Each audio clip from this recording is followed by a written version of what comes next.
దశరథ ఇంకా డాక్టర్ని కలవడంతో bone marrow దీప donate చేస్తే ఏమవుతుందో నిజం చెప్పేసిన డాక్టర్. దశరథ వెళ్లి తన మీద ఒట్టేయించుకుని నిజం చెప్పించుకున్న దశరథ. షాక్ లో దశరథ. అసలు ఇదంతా ఎలా జరగబోతుందో తెలుసుకోవాలనుకుంటే ఇప్పుడే మా ఛానల్ తప్పకుండా సబ్స్క్రైబ్ చేసుకుని మా వీడియోని ఒక లైక్ చేయండి. పక్కనే ఉన్న గంట సింబల్ మీద క్లిక్ చేసి నోటిఫికేషన్స్ ఆల్లో పెట్టుకోండి. అప్పుడే మేము చేసే వీడియోలు మీకు రోజు వస్తాయి. గ్రానీ, ఏంటి నువ్వేమీ తప్పు చేయలేదా ఏంటి? పోలీసులు వస్తే నన్నే తీసుకువెళ్తారని చెప్పేసి రివర్స్లో అంటున్నావు. తప్పు చేసింది నువ్వు. చిన్నప్పుడే మమ్మల్ని మార్చి తప్పు చేశావు. అది పెద్ద క్రైమ్ తెలుసా? పిల్లల్ని మార్చడం ఎంత పెద్ద క్రైమ్, ఊరి శిక్ష కూడా పడుతుంది తెలుసా దానికి అని. ఇక జోష్న అయితే పారిజాతాన్ని భయపెడుతూ ఉంటుంది. భయపెట్టకే, ఒకవేళ పోలీసులు తీసుకెళ్ళినా నేనేమీ మార్చలేదు, ఎలాగో నువ్వే కదా సుమిత్ర సొంత కూతురువి, ఇక్కడే ఉన్నావని ఏదో ఒకటి చెప్తాను. అయినా బ్లడ్ టెస్ట్ కూడా మ్యాచ్ అయింది కదా, నీది ఎలాగో పాజిటివ్ వచ్చింది కదా, ఇంకెందుకు నన్ను పోలీసులు ఏం తీసుకెళ్తారు అని పారిజాతం అంటుంటే, బాగా బరి తెగించావు గ్రాని నువ్వు. నేనేం తెగించలేదే, నువ్వే తెగించావు. చూసావు కదా, ఒక్కసారి బ్లడ్ టెస్ట్ మ్యాచ్ అయ్యి నువ్వు సుమిత్ర కూతురు అని తెలిసిన కానించి నీకు అసలు భయం అనేది లేకుండా పోయింది. నన్నే పోలీసులు అరెస్ట్ చేస్తారని చెప్పేసి నా మీదకే అంటున్నావు. కానీ గ్రాని, నేను కాపాడతాను గ్రాని అని నీ నోట్లోంచి ఒక్క ముక్క కూడా రాలేదు. అయినా ఎందుకు కాపాడతావులే? తండ్రిని కిడ్నాప్ చేసిన దానివి, తమ్ముడిని జైలుకి పంపించిన దానివి, ఇప్పుడు నేను లెక్క. ఇప్పుడు అసలుకే మేము ఎవరం నీకేమీ కామని తెలిసాక ఇంక అసలుకే నువ్వు హెల్ప్ చేయవు.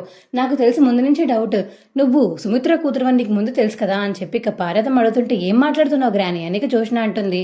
నిజమే మాట్లాడుతున్నానే, నీకు ముందే తెలిసేమో, అందుకనే మా వాడినేమో కిడ్నాప్ చేసి మా మనవడినేమో జైలుకి పంపించావు, కావాలని ఇరికించావని అనుకుంటున్నాను.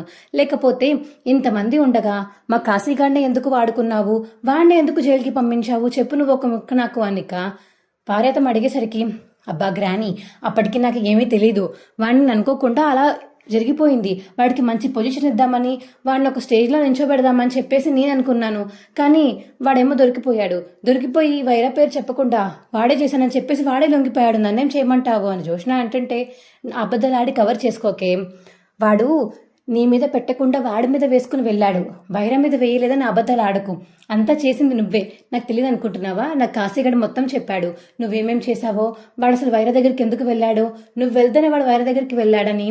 అలాగే అలా ట్రక్ మీద ఫుడ్ బిజినెస్ చేస్తున్నప్పుడు ఆ ట్రక్ వాటిల్లో విషం కలిపింది నువ్వేనని, పాయిజన్ అయ్యేలా చేసి వారందరినీ హాస్పిటల్ చేయించేలా చేసింది కూడా నువ్వేనని, వైరా నువ్వు చేతులు కలిపే చేశారని మొత్తం నాకు చెప్పేశాడు కాశీ.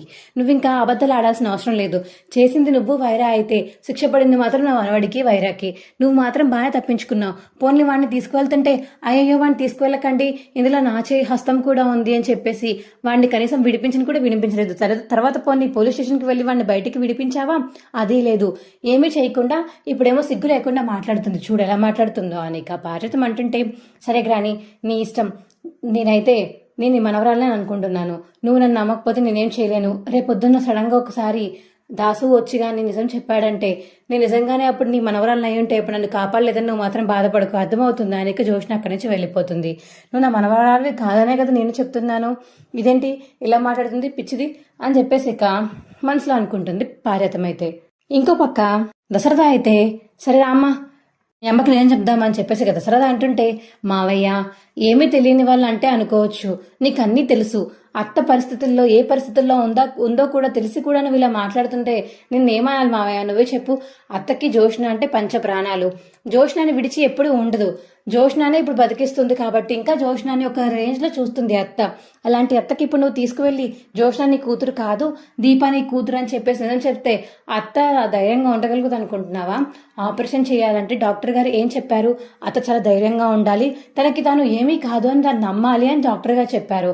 అత్తలా నమ్మాలి అంటే ప్రస్తుతానికి వాళ్ళు నిజం చెప్పకుండా ఉంటేనే మంచిదని కార్తీక్ అంటుంటే, అదేంట్రా జోష్న తన కూతురు కాదని దీప తన కూతురు అని చెప్తే తను హ్యాపీగానే ఫీల్ అవుతుంది కదా. అవ్వచ్చు మావయ్య, కానీ ఒకసారి నీకు బుల్లెట్ తగిలింది గుర్తుందా అని కార్తీక్ అంటుంటే, అవును గుర్తుంది, అది దీపా షూట్ చేసిందని చెప్పేసి అందరూ నమ్మారు కదా, అంతా అయిపోయింది కదరా, కోర్టులో కూడా ప్రూవ్ చేశారు కదా దీప షూట్ చేసింది ఆ బుల్లెట్ నుంచి రాలేదని చెప్పేసి అని కార్తీక్ అంటుంటే, అవును మావయ్య నువ్వు నమ్మావు, ఇంట్లో అందరూ నమ్మారు, కానీ అత్త మాత్రం నమ్మలేదు కదా. అత్త నమ్మకుండా తన మనసులో పాతుకుపోయింది. తన భర్తనే షూట్ చేసిన దీపాన్ని తన కూతురుగా యాక్సెప్ట్ చేస్తుంది అనుకుంటున్నావా నువ్వు? రే షూట్ చేయదు కదరా, అవును మావయ్య, షూట్ చేయలేదు. కానీ అత్త నమ్మడం లేదు కదా. ముందు ఆ సాక్ష్యాలు మనం సంపాదించాలి, అవి అత్త ముందు చూపించాలి. అప్పుడు చూపించాక అత్త నమ్మాక అప్పుడు దీపే తన కూతురని చెప్దాం అనుకున్నాం మేము. కానీ ఇప్పటికొచ్చి అవి దొరకలేదు. నువ్వెందుకు చెప్పలేదు, ఎందుకు చెప్పలేదు అంటున్నావు. రేపొద్దున్న అత్త దగ్గరికి తీసుకువెళ్ళి ఇదిగో తినే నీ కూతురు అని అత్త ముందు చెప్పాక అత్త ఇదేంటి నా కూతురు అయ్యుండి నా మొగుడిని చంపాలనుకుంది అని చెప్పి అత్త అనుకోదా? దీపాన్ని ఇంకా హేట్ చేయదా? తెలుసు కదా మావయ్య. అదీ కాక జోష్న మీదే పంచ ప్రాణాలు పెట్టుకుని ఉంది అత్త. ఇప్పుడు నువ్వు కానీ ఇప్పుడు ఏదైనా చెప్పావంటే అదేంటి జోష్న నా కూతురు కాదా అని బాధపడుతుంది. ఎందుకంటే అత్తకి ఇవేమీ తెలీదు. జోష్న ఎలాంటి పిచ్చి పిచ్చి పనులు చేస్తుందో అన్ని నువ్వే చూసావు, అన్ని నీ కళ్ళకే కనిపించాయి. కానీ అత్త ఏమీ చూడలేదు కదా. జోష్న అని కొంచెం డౌట్ ఉన్న జోష్న మీద అత్త కొంచెం అయితే నా కూతురు కాదేమో అని డౌట్ పడుతూ ఉండేది. కానీ అత్త ఎప్పుడు అలా ఫీల్ అవ్వలేదు. ఎప్పుడు జోష్న నీ కళ్ళకే దొరికింది తప్ప అత్త కళ్ళకి ఎప్పుడు ఏం చేస్తూ దొరకలేదు.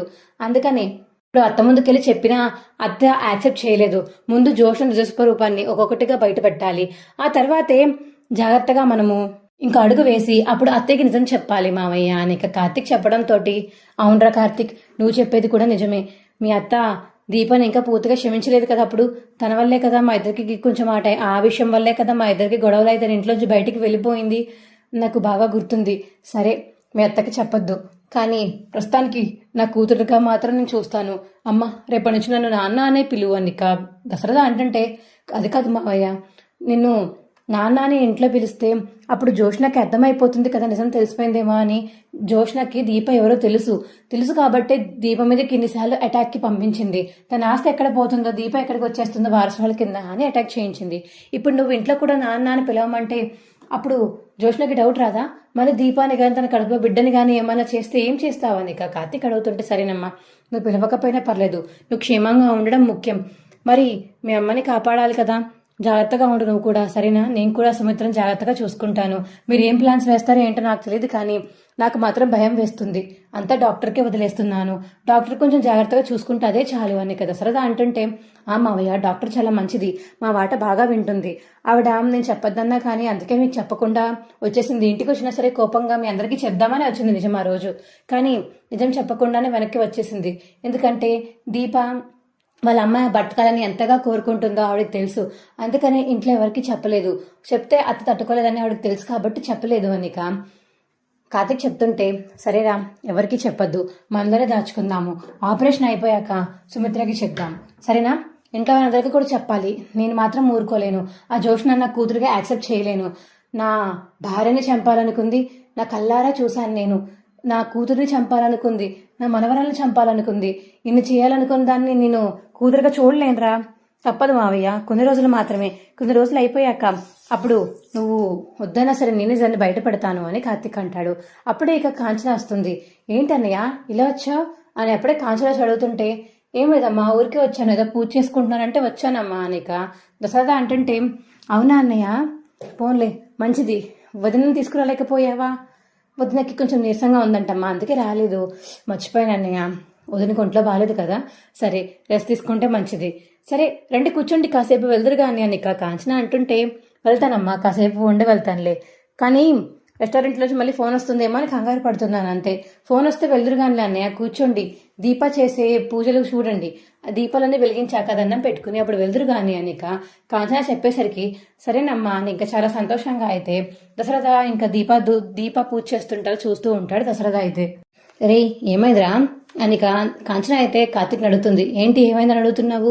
ఏం లేదు, మా అన్నయ్య కళ్ళల్లో అంత ఆనందం కనిపిస్తుంది ఏంటి అని ఆలోచిస్తున్నాను అని కాంచన అంటుంటే, అదే అత్త బతుకుతుందని చెప్పేసి నమ్మకం వచ్చింది కదా, డాక్టర్ చెప్పింది కదా జోష్న రిపోర్ట్స్ పాజిటివ్ వచ్చాయని, అందుకే అంత ఆనందపడుతున్నారు.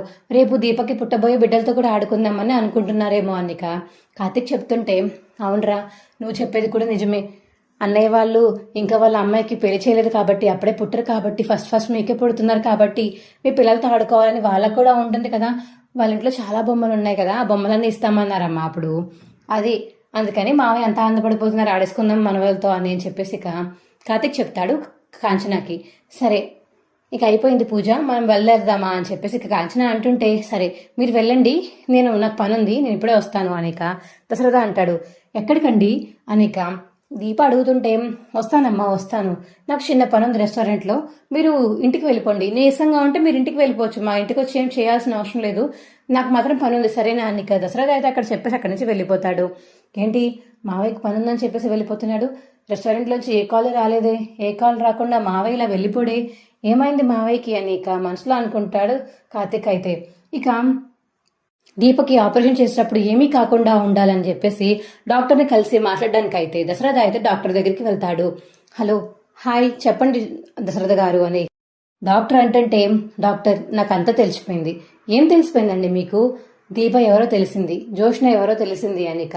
దశరథ అంటుంటే ఓహో మీకు కూడా తెలిసిపోయిందా, మీకెవరు చెప్పారు? నాకు కార్తికే చెప్పాడండి, నా కూతురు ఎవరు నాకు కళ్ళారా చూపించాడు, అవి చూసి చాలా ఆనందపడి ఇక్కడికి వచ్చాను, కానీ కొంచెం భయం కూడా ఉందండి అని కదా సరదా అంటుంటే. భయం దేనికండి? అదే ఇప్పుడు దీప ప్రెగ్నెన్సీతో ఉంది కదా, తను ఒకవేళ బోన్ మ్యారో డొనేట్ చేస్తే తన ప్రెగ్నెన్సీకి ఏం కాదు కదా, తన హెల్త్ కూడా బాగానే ఉంటుంది కదా, అంటే ఆపరేషన్ టైంలో బ్లడ్ ఎక్కువ పోతుంది, తనకి బ్లడ్ లేకపోతే తన కడుపులో ఉన్న బిడ్డకి ప్రమాదం కదా అనిక. దశరథ అడుగుతుంటే మీరు కరెక్ట్గానే అడిగారండి, కానీ దీని గురించి నేనేం చెప్పలేను ఇప్పుడు మీకు అనిక. డాక్టర్ అంటే అదేం డాక్టర్ ఎందుకు చెప్పలేరు, నాకు ఇది చెప్పి తీరాలి మీరు అని చెప్పేసి ఇక దశరథ అడుగుతాడు. లేదండి నేను చెప్పలేను. ఏమని చెప్పమంటారు? ఒకవేళ మీ ఆవిడ బతకాలంటే మీరు మీ మనవళ్ళ మీద ఆశ వదిలేసుకోవాల్సిందే అని డాక్టర్ చెప్పడంతో ఏంటండి ఏం మాట్లాడుతున్నారు మీరు? అవునండి నేను మాట్లాడుతుంది కరెక్టే, మీరు విన్నది కరెక్టే. మీకు మీ ఆవిడ కావాలి అంటే దీప కడుపులో ఉన్న బిడ్డ చనిపోవాలి, అప్పుడైతేనే మీ ఆవిడ బతుకుతుంది అని చెప్పేసి ఇక డాక్టర్ చెప్పగానే దశరథ అయితే షాక్ తలా ఉండిపోతాడు. ఏం డాక్టర్ మీరు మాట్లాడేది అంటే ఈ విషయం దీప ఖాతాలకు కూడా తెలుసా? అవును తెలుసు, వాళ్ళకి తెలిసే ఒప్పుకున్నారు, తెలుసు కాబట్టే ఆ అమ్మని కాపాడుకుందామని దీప ఒప్పుకుంది. దీప బతికిస్తానని చెప్పింది, తన కడుపులో ఉన్న బిడ్డ ప్రాణాల కన్నా వాళ్ళ తల్లి ప్రాణాలు తనకు ముఖ్యమని చెప్పేసి కడుపులో ఉన్న బిడ్డని కూడా వద్దని చెప్పేసి అన్నారు. కార్తిక్ ఒప్పుకున్నాడా? కార్తిక్ కూడా ఒప్పుకున్నాడు. వాళ్ళ దీప ఏ మాట చెప్పిందో కార్తిక్ కూడా ఆ మాట చెప్పారు. ఇద్దరు ఒక మాట మీద నిలబడి ఇద్దరు ఇక వాళ్ళ అత్త ప్రాణాలనే కాపాడదాం అనుకున్నారు అని చెప్పేసి ఇక డాక్టర్ చెప్పగానే మీరెలా ఒప్పుకున్నారు డాక్టర్, మరి మా ఇంటికి వచ్చి అసలు నిజం ఎందుకు చెప్పారు? నిజం చెప్పకపోతే మీరందరూ అక్కడికక్కడే కుప్పకూలిపోతారు. అప్పటికే జోష్న బోన్ మ్యారోకి బ్లడ్ టెస్ట్కి అన్నిటికీ నెగిటివ్ వచ్చింది. ఇక సుమిత్ర ఎలా కాపాడుకోవాలని మీ అందరూ బాధపడుతుంటే ఇంకా దీపా వాళ్ళకేమో పాజిటివ్ వచ్చింది. నేను ఇంకా వాళ్ళ బిడ్డని వదులుకోవాలని చెప్పిన వాళ్ళ మాట వినడం లేదని నిజం చెప్దామని మీ ఇంటికి వచ్చాను. కానీ సుమిత్ర గారు బతకాలని చెప్పేసి ఎంతమంది బలంగా కోరుకుంటున్నారో మీ ఇంటికి వచ్చాక నాకు బాగా అర్థమైంది. అందుకే ఇక దీప డెసిషన్ని నేను తప్పపట్టలేదు. సొంత కన్న కూతురు కింద నేను మా అమ్మకి అదే చేస్తానేమో, తను వాళ్ళ అమ్మకి అదే చేసింది. కానీ ఒక డాక్టర్గా నా మనసు ఒప్పుకోకపోయినా ఒక కూతురిగా నా మనసు ఒప్పుకుందండి. అందుకని ఆ వాళ్ళ మీ ఇంటికి వచ్చి ఇంకా అలా చెప్పాల్సి వచ్చింది. ఇంకా పాజిటివ్గా వచ్చిందని చెప్పడం వెంటనే సుమిత్ర గారికి కూడా చాలా హెల్త్ బాగా డెవలప్ అయింది. మీ అందరూ కూడా చాలా మెంటల్ స్ట్రెస్గా బాగున్నారు, హ్యాపీగా ఉన్నారు. అందుకని ఇంకా విషయం చెప్పలేదు. దీపావళి ఇంకా త్యాగం చేస్తానన్నారు కాబట్టి ఇంకా నేను ఏం మాట్లాడలేదు అని చెప్పేసి ఇక డాక్టర్ చెప్పడంతో ఏంటి డాక్టర్ ఇది, ఒకరిని కాపాడితే ఒకరి ప్రాణాలు తీయాలా, అలాంటిది వీళ్ళెలా ఒప్పుకున్నారు నాకు ఇప్పటికీ అర్థం కావట్లేదు. ఏంటి డాక్టర్ ఇది, ఒక దాని మీద ఒకటి వస్తూ తగులుతూనే ఉంటాయా మాకు, ఏంటి డాక్టర్ ఇది మంచి వాళ్ళకి వస్తాయి ఇలాగా అని చెప్పేసి ఇక దశరథ అంటుంటే ఐఎమ్ సారీ దశరథ గారు, నేనేమీ చేయలేను, దీప చెప్పినట్టుగానే చేయాలి. దీప బోన్ మ్యారో ఇస్తుంది కాబట్టి దీప బాడీలోంచి బోన్ మ్యారో ఎప్పుడైతే ట్రాన్స్ప్లాంట్ చేస్తామో అప్పుడు తన బిడ్డను తను కోల్పోతుంది, అప్పుడు తన తల్లి తను బతుకుతుంది. తనకి తల్లి బతకడమే కావాలని కోరుకున్నప్పుడు మనం తనని ఫోర్స్ చేయలేం కదా, వద్దు బిడ్డని త్యాగం చేయొద్దు అని మనం ఫోర్స్ చేస్తే తను ఎలా ఫీల్ అవుతుంది? తనకి తన తల్లే ముఖ్యం, కావాలంటే బిడ్డని మరోసారి కనొచ్చు, కానీ తల్లి మళ్ళీ ఇంకోసారి రాదు కదా. తన ఆ ఉద్దేశంతోనే ఇక బోన్ మ్యారో ఇద్దామని ఫిక్స్ అయినట్టుందండి. ఇంతకు మించి నేను ఇంకా తనకేం చెప్పలేను, మీరు ఏమైనా చెప్పాలనుకుంటే మీరు చెప్పి ఒప్పించుకోవచ్చు, నేను మాత్రం ఇంకేం చెప్పలేను అనిక డాక్టర్ అంటుంటే సరే డాక్టర్ నేను వెళ్తున్నాను అనిక. దశరథ అయితే బయటికి వచ్చేస్తాడు. ఇక దీపక్ కార్తిక్కి ఫోన్ చేస్తాడు. అరే ఎక్కడున్నారా? లేదు మావయ్య ఇప్పుడే ఇంటికి వచ్చాము, అమ్మ వాళ్ళని నింపాము, మళ్ళీ మీ ఇంటికి బయలుదేరుతున్నాం చెప్పండి అనిక. కార్తిక్ అడుగుతుంటే రే ఒక చోటికి రమ్మరంట్రా మీతో మాట్లాడాలి అని చెప్పేసి ఇక దశరథ అంటాడు. అలాగే మావయ్య అనిక ఫోన్ కట్ చేస్తాడు. కార్తిక్ అయితే ఏంటి బావా ఎవరు ఫోన్ చేశారు? మీ నాన్న. ఏంటి ఏమైందంట? ఏం లేదు నేను చూడాలనిపిస్తుందంట రమ్మంటున్నారు అని కార్తిక్ అంటే చెప్పు బావా. అయ్యో ఏదో ప్లేస్కి రమ్మన్నారు, ఏదో మాట్లాడాలంట, అడ్రస్ పెట్టారు అక్కడికి రమ్మన్నారు, వెళ్దాం పదా అనిక. దీప కార్తిక్ వెళ్తుంటే రే కార్తిక్ దీప మీరు ఊరికే బయట ఎక్కువ తిరక్కండి, తన కడుపుతో ఉంది వాటర్ ఎక్కువ తాగాలి, అసలే డిహైడ్రేట్ అయిపోతారు, బయట చూసావా ఎండ ఎక్కువ ఎంత ఉందో, జాగ్రత్తగా తిరగండి సరేనా అని చెప్పేసి కాంచన అంటుంటే సరేనమ్మా అనేక కార్తిక్ దీప అయితే వెళ్తారు. ఇక దశరథ అయితే అలా వెయిట్ చేస్తూ ఉంటాడు. అప్పుడే కార్తిక్ దీప అక్కడికి వెళ్ళడంతో ఏంటి మావయ్య ఏమైంది, ఇంత అర్జెంట్గా రమ్మన్నావు, ఏమన్నా సీరియస్ మ్యాటరా, అత్తకి బాగానే ఉందా చెప్పు మావయ్య అనేక కార్తిక్ అడుగుతుంటే మీ అత్తకి బాగానే ఉందిరా, బాగాలేంది నాకే, ఏమైంది మావయ్య నీకేమైంది, ఏమైంది నాన్న అనేక దీప కార్తిక్ అడుగుతుంటే ఇంత పెద్ద మోసం చేస్తారా మీ ఇద్దరు, మోసం చేస్తారని కళ్ళ కూడా ఊహించలేదురా అనేక దశరథ అంటుంటే నాన్న మిమ్మల్ని మోసం చేయడం ఏంటి, ఏమైందన్నా మీకు అనేక దీప అడుగుతుంటే నిజం చెప్పండి, మీకు ఈ విషయం ముందే తెలుసు కదా, ఏ విషయం మావయ్య, మీరు ఏ విషయమో చెప్పకుండా ఏ విషయమో ముందు తెలుసు అంటే మేము ఎలా చెప్తాం చెప్పండి మావయ్య అనేక కార్తిక్ దీప అంటుంటే రే దీప ఒకవేళ బోన్ మ్యారో డొనేట్ చేస్తే తన కడుపులో ఉన్న బిడ్డ చనిపోతుందని మీ ఇద్దరికి ముందే తెలుసు కదా అనేక దశరథ అడగడంతో కార్తిక్ మరియు దీప అయితే షాకింగ్ అయిపోయి షాక్ ఫేసెస్ చూస్తూ ఉండిపోతారు. ఏంటి ఏంటి మావయ్య ఈ విషయం మీకెలా తెలుసు, అర్థమైందిరా నాకు, అవునో కాదో సమాధానం చెప్పకుండా ఈ విషయం మీకెలా తెలుసు అని అడిగారు చూసారా, నాకు అప్పుడే అర్థమైపోయింది, అంటే మీరు ఖచ్చితంగా బిడ్డను త్యాగం చేద్దామని ఫిక్స్ అయిపోయారు సుమిత్ర కోసం అంతేనా అని చెప్పేసి దశరథ అడుగుతుంటే ఇంకేం చేయమంటారు నాన్న మీరే చెప్పండి, మీ భార్యని మీరు వదులుకోగలుగుతారా అని దీప అడుగుతుంటే లేదమ్మా వదులుకోలేను, మరి ఒకవేళ మీ బిడ్డని వదులుకోమంటే వదులుకోగలుగుతారా, లేదమ్మా రెండు వదులుకోలేను అని దశరథ అడుగుతుంటే నేను అదే చేస్తున్నానండి, నేను ఇప్పుడు మా అమ్మని కాపాడాలా, మా బిడ్డని పుట్టలేని బిడ్డని కాపాడాలా అంటే ఎన్ని సంవత్సరాలు బతికి నా కళ్ళ ముందే పెరిగిన మా అమ్మని కాపాడాలనిపించింది, బిడ్డ అంటారా ఇంకా లోకం ఏం చూడలేదు కాబట్టి ఇక అంతకు మించి త్యాగం చేయలేక ఇంకా ఏం లేవు నా దగ్గర, మా అమ్మని కాపాడుకోవాల్సింది నేనే కాబట్టి ఇక త్యాగం చేయక తప్పదు, దేవుడు పరీక్ష పెట్టాడు నాకు, నీకు అమ్మ కావాలా బిడ్డ కావాలా చూస్ చేసుకోమని చెప్పి పరీక్ష పెట్టాడు, అందులో నేను అమ్మాయి కావాలని చూసుకున్నాను, ఇంకా అన్న మాటకి వెనక్కి రావడానికి మాకు మనసు ఒప్పట్లేదు,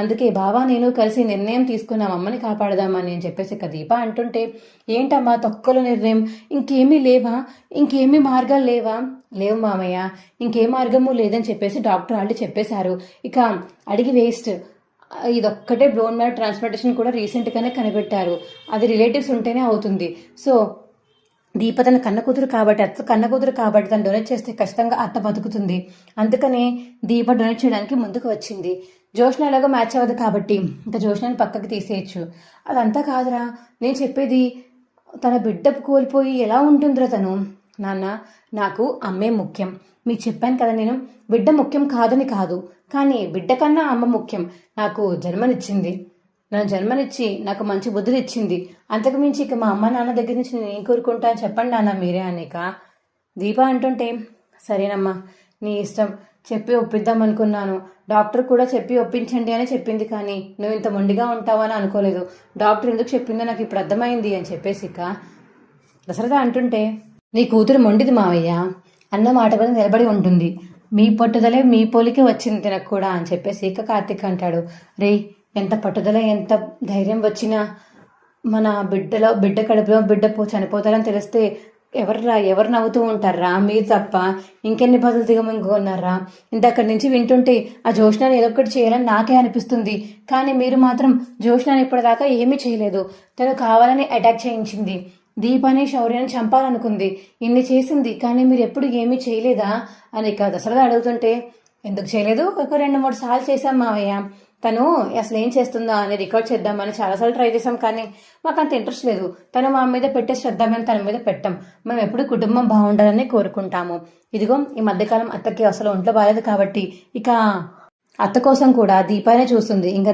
జోష్న దగ్గరికి అసలు కన్ను కోత కాదు ఏమీ వెళ్ళట్లేదు అని చెప్పేసి కార్తీక్ అంటాడు, సరేరా ఇంకా చెప్పాను మీ ఇష్టం, ఇంకా త్యాగం చేస్తారో మీ అమ్మని కాపాడుతారో ఏంటో మీ ఇష్టం, ఇంకా నేను చెప్పడం మాత్రం చెప్పాను, మీకు పిల్లలు కావాలంటే ఉంచుకోండి, నేను మాత్రం ఫోర్స్ చేయలేనురా అని దశరథ అంటుంటే మావయ్య మీరేం ఫోర్స్ చేయాల్సిన అవసరం లేదు, మాకు ఆల్రెడీ ఒక కూతురు ఉంది శౌర్య, తను చాలు మాకు, ఇప్పుడు ఈ పుట్టబోయే బిడ్డ ఒకవేళ చనిపోతే మాత్రం మేము బాధపడాలనుకోవట్లేదు, అత్త ప్రాణాలు బతికాయి నిలబడ్డాయి అని చెప్పేసి ఆనందపడాలనుకుంటున్నాము అని కార్తీక్ చెప్తాడు దశరథకి. దశరథ మాత్రం కన్నీళ్ళు పెట్టుకుని అలా కూర్చుని ఉంటాడు. మా వీడియో మీకు ఎలా అనిపించిందో కింద కామెంట్ సెక్షన్లో తెలియజేయండి. మా వీడియో కనుక నచ్చితే మా వీడియోని లైక్ చేసి తప్పకుండా మా ఛానల్ సబ్స్క్రైబ్ చేసుకోండి. పక్కనే ఉన్న గంట సింబల్ మీద క్లిక్ చేసి నోటిఫికేషన్స్ ఆల్లో పెట్టుకోండి. అప్పుడే మేము చేసే వీడియోలు మీకు రోజు వస్తాయి. Bye friends.